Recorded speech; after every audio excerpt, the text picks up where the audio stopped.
Bonjour à tous, j'espère que vous allez super bien. J'avais trop hâte de vous faire cette vidéo et pour cause, j'attendais que ce soit officiellement la fin de mon régime pour la faire. Donc je suis trop contente de vous faire cette vidéo aujourd'hui, j'espère qu'elle va vous plaire. Je vais vous parler aujourd'hui de comment j'ai perdu 10 kilos en 7 mois après avoir eu 3 enfants. Vous êtes prêts? Allez, c'est parti!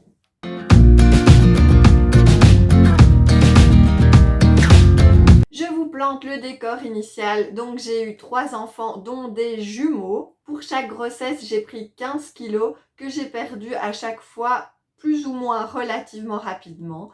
Mais une fois que mes jumeaux sont arrivés, j'ai eu beaucoup de mal à ne pas grossir les 2 premières années qui ont suivi leur arrivée. Avant d'avoir des enfants, je pesais 62 kilos et après en avoir eu 3, j'en pesais 72, donc 10 kilos de plus qui sont arrivés, je sais pas trop comment, si, je sais, hein, c'est par le grignotage, évidemment avec des jumeaux, la vie est très intense et donc je me suis pas mal réfugiée dans la nourriture, surtout le sucre, pour tenir le coup, pour tenir le rythme. Alors pourquoi j'ai eu envie de maigrir? Ben voilà, ces 10 kilos en plus, ils représentaient pour moi une page de ma vie que j'avais envie de passer, pas d'oublier parce que ça représente quand même mes grossesses, mes enfants que j'aime et que j'adore. Mais voilà, ça représente quand même ces 10 kilos, une partie de ma vie qui a été particulièrement compliquée.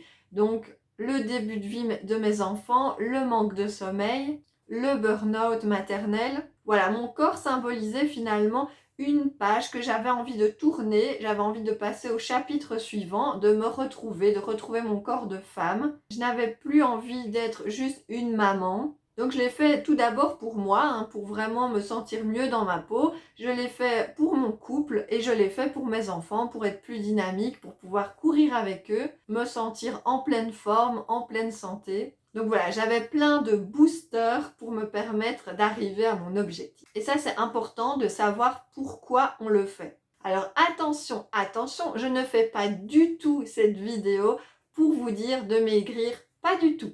Chacun fait ce qu'il veut en fait, chacun fait absolument ce qu'il veut, je n'ai aucun jugement envers quiconque. L'important c'est juste d'être bien dans son corps et puis peut-être que pour vous c'est pas le moment, peut-être que pour vous ça sera plus tard ou pas. Il faut que l'envie vienne de vous, il faut juste que ça soit un challenge que vous avez envie de faire et pas quelque chose où vous vous sentez obligé pour le regard des autres ou que sais-je. Donc une chose est sûre, c'est que je n'aurais jamais réussi à perdre ces 10 kilos sans l'aide d'une diététicienne. J'avais déjà essayé plusieurs fois d'arrêter de manger du sucre, j'essayais vraiment de me limiter dans ce que je mangeais, j'arrivais pas du tout. J'avais pas le courage, je flanchais à chaque fois. Donc là, j'avais vraiment besoin d'être suivie par un professionnel, de devoir rendre un petit peu des comptes à chaque rendez-vous. Je savais que ça allait me booster, voilà, moi j'avais besoin de ça. Donc je n'ai pas fait un régime, j'ai vraiment fait un rééquilibrage alimentaire et la nuance est vraiment importante. J'ai vraiment réappris à comment bien manger sur le long terme. C'est pas juste pendant une période donnée, je fais super gaffe et puis après je reprends tout. Donc quand j'ai eu mon premier rendez-vous chez la diététicienne, elle m'a posé plein de questions. Ça a duré 1 heure et demie je pense et j'avais super honte de certaines réponses mais je me suis dit il faut être honnête parce que sinon après ça va pas le faire. J'avais un peu honte de dire ce que je mangeais, j'avais un peu honte de dire que je faisais pas de sport. Et donc pendant 1 heure et demie, on a vraiment décortiqué mon alimentation. Je lui ai apporté ma prise de sang. On a vu que j'avais une grosse carence en fer, que je traîne d'ailleurs depuis des années. Et donc en fonction de tout ça, on a pu cerner plusieurs problèmes que j'avais. Déjà, mon petit déjeuner était catastrophique. Je mangeais 4 tartines de pain blanc avec du choco et du jus d'orange. Vraiment cocktail hyper sucré. Mais les tartines au choco, c'est ce que je mange depuis que je pense que j'ai 3 ans. Donc c'était vraiment devenu une drogue super addictive, voilà, une mauvaise habitude. Le midi, très souvent, voire quasi tous les jours, je mangeais les restes de la veille. Donc en fait, je faisais 2 repas complets par jour. Je ne mangeais jamais de collation entre les repas, rien, jamais. À part un fruit de temps en temps. Je grignotais le soir, quasi tous les soirs, donc ça pouvait être du chocolat, de la glace, voilà, des trucs méga sucrés, quoi.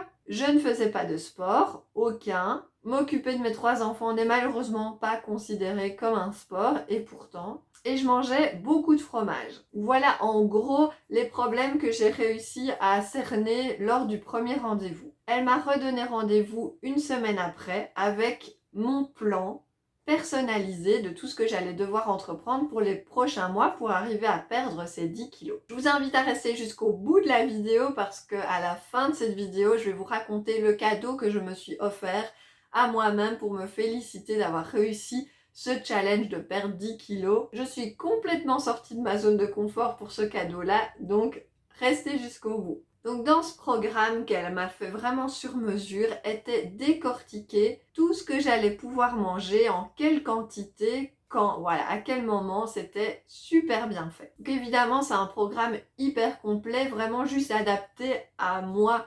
Donc il faut pas suivre ce que je vais dire à la lettre parce que ça va peut-être pas vous correspondre à vous. Là, c'est vraiment fait en fonction de mes habitudes alimentaires à moi, de mon objectif, de mon mode de vie. C'est aussi ça l'avantage d'une diététicienne, c'est qu'elle vous offre vraiment un suivi personnalisé. Donc je vais vous donner quelques petits trucs que j'ai changés dans mon alimentation et qui m'ont fait perdre ces 10 kilos.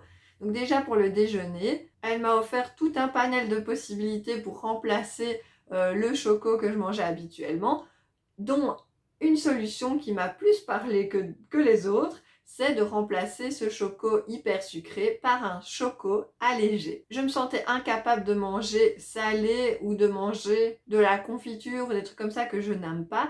Donc j'ai choisi d'aller vers la marque de choco Balade, qui est un choco vraiment allégé. Alors ça n'a pas le même goût, faut pas se mentir, c'est pas aussi bon que du Nutella ou du Quata, mais ça fait le job. Et donc évidemment, j'ai remplacé aussi le pain blanc par du pain gris. Fini le jus au matin, alors je peux boire d'autres choses, mais moi j'ai préféré remplacer ça par de l'eau, simplement. J'ai aucun problème à boire de l'eau, même le matin, donc vraiment aucun souci, ça n'a vraiment pas été quelque chose de difficile pour moi. Pour en revenir au choco, j'ai quand même droit de manger mon choco habituel, qui est le Quata noir, 1 à 2 fois par semaine. Donc j'ai vraiment pas viré ça complètement de mon alimentation, c'est mon petit plaisir du week-end. J'ai augmenté ma consommation d'œufs, j'en mangeais quasi jamais, alors que maintenant j'en mange 4 à 6 par semaine. Au niveau des collations, et je pense que c'est ça qui a vraiment aidé, c'est les collations sont vraiment structurées. J'ai droit à 3 collations. Une collation biscuit, évidemment il faut bien les peser, il faut bien les choisir. Une collation fruits et une collation produits laitiers, donc plutôt un yaourt. Et donc moi ce que je fais, c'est que le matin à 10h je mange mon biscuit, juste après le dîner je mange mon fruit et à 3h, 3h30 je mange mon yaourt. Le fait de manger ça, et ben en fait j'ai plus de petites fringales, j'ai moins faim quand j'arrive au repas. Donc vraiment ça a changé beaucoup mon alimentation. Je ne mange plus ou presque plus de restes de la veille, ou alors ils sont vraiment pesés. Le midi je mange plutôt des tartines avec une tranche de filet de dinde et de la soupe ou des crudités. Ça m'arrive aussi de me faire un avocat avec du filet de maquereau écrasé, voilà, sur une tartine, ou bien des œufs à la poêle. Voilà, il faut vraiment trouver des trucs qu'on aime et varier. Pour le repas principal, les quantités sont vraiment à peser, donc je sais exactement combien de grammes je peux manger de viande, de poisson, de pommes de terre, de riz, de pâtes, et les légumes doivent faire 1/3 de l'assiette minimum. J'ai limité franchement le fromage, donc ça j'en mange quasi plus du tout sur mes tartines. Le seul fromage que je mange encore, c'est celui que je mets sur mes pâtes. Et là aussi, c'est 2 cuillères à soupe 1 fois sur 2. Donc si je mange 2 fois des pâtes sur la semaine, il y a 1 fois où je mets du fromage râpé et l'autre pas. Mais vraiment, en fait, je peux continuer à manger de tout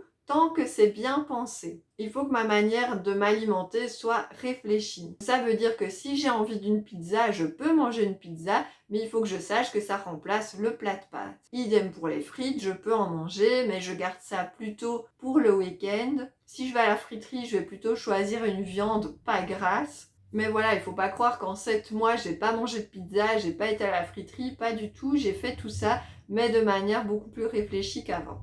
Au niveau du sport, et c'est là que je suis moins fière de moi, c'est que normalement je devais faire 2 fois 40 minutes de sport par semaine. Donc du sport, ça peut vraiment être juste aller marcher pendant au moins 40 minutes. Mais vraiment, avec la vie que j'ai, j'arrive pas à trouver du temps, j'arrive pas à prendre le temps pour faire ça. Donc certes, j'ai perdu 10 kilos sans faire de sport, mais je crois que si j'en avais fait, mon corps serait plus ferme. Donc évidemment, j'ai perdu du poids, mais mon corps a besoin encore d'être affermi, donc je pense que je n'aurai pas le choix de m'y mettre. Voilà en gros ce que j'ai changé dans mon alimentation. Donc encore une fois, je pense que j'y serais jamais arrivée sans l'aide de ma diététicienne qui m'a vraiment fait ce programme sur mesure. Donc je vous conseille, si vous avez envie de vous lancer, mais que vous savez que vous aurez un petit peu du mal, de vous faire aider par une professionnelle. Donc en 7 mois, j'ai perdu 2 tailles de pantalon et ça, mais ça fait plaisir. J'ai parfois du mal à réaliser que j'ai maigri, donc quand je me regarde dans le miroir, j'ai encore tendance à voir que ce qui va pas, mais bon, ça c'est un peu propre aux femmes, je crois. En tout cas, c'est une mauvaise habitude que j'ai. Donc, ce qui est plus concret pour moi, c'est quand j'enfile un pantalon taille 38 et que je sais le fermer. Voilà, ça c'est concret. Il faut savoir aussi qu'on ne maigrit pas de manière linéaire. Moi, ça a vraiment fait des paliers. Il paraît que c'est normal que les femmes ne maigrissent pas de manière linéaire.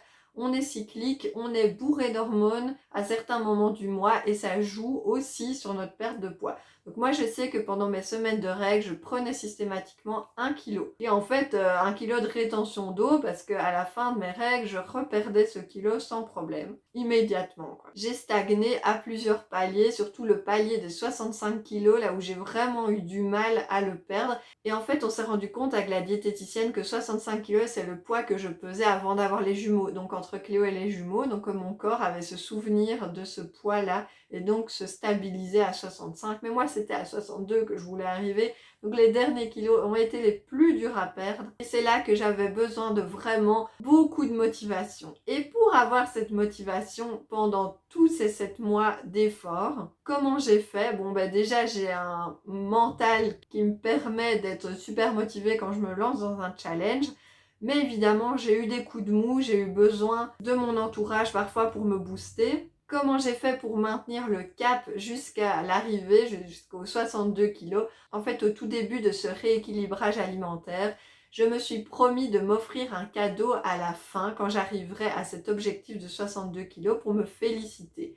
Donc j'avais qu'une hâte, c'était d'y arriver. Et ça m'a boosté, mais pendant tous les 7 mois. Et en fait, ce cadeau que je me suis offert, c'est un shooting photo, une séance photo chez une photographe professionnelle. Donc clairement, je sortais à fond de ma zone de confort parce que oui, j'ai déjà fait des shootings photos, mais avec mes sœurs ou avec mes enfants, donc jamais toute seule. Mais j'avais envie de tenter l'expérience, j'avais envie que ce shooting photo immortalise cette réussite, le fait de retrouver mon corps de femme, marque le début d'un renouveau, lance ce prochain chapitre. Je trouvais ça vraiment symbolique de le faire sous forme de photo. Et donc j'ai choisi une photographe dont j'aimais beaucoup le travail. Je vous partagerai son lien en dessous de la vidéo. Juste avant d'y aller, j'étais morte de trouille. J'arrêtais pas de me dire mais pourquoi tu t'infliges ça? Pourquoi tu fais ça?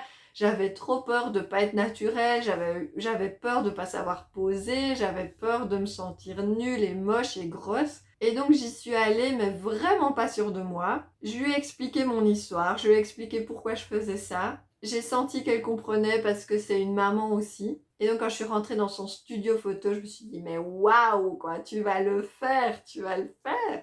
Il y avait une styliste qui était là, qui s'est occupée de la coiffure, du maquillage. Je me sentais comme une reine, comme une star. Il y avait plein de robes. J'ai pu choisir les robes que je voulais. Et en fait, je me suis juste éclatée pendant toute une après-midi. J'ai adoré, c'était génial. Elle a réussi à me mettre hyper à l'aise. Je suis vraiment super contente du résultat. Je ne regrette pas du tout de l'avoir fait. Et d'ailleurs, restez vraiment au bout de la vidéo parce que je vous montre ces fameux clichés. Voilà, j'espère que vous avez trouvé cette vidéo intéressante. N'hésitez pas à me mettre en commentaire si vous aussi vous avez entrepris un rééquilibrage alimentaire ou si c'est quelque chose qui vous tenterait. N'hésitez pas à liker la vidéo, à la partager et à vous abonner pour rester informé des prochaines vidéos qui viendront. Je vous dis à la semaine prochaine, je vous envoie des gros bisous.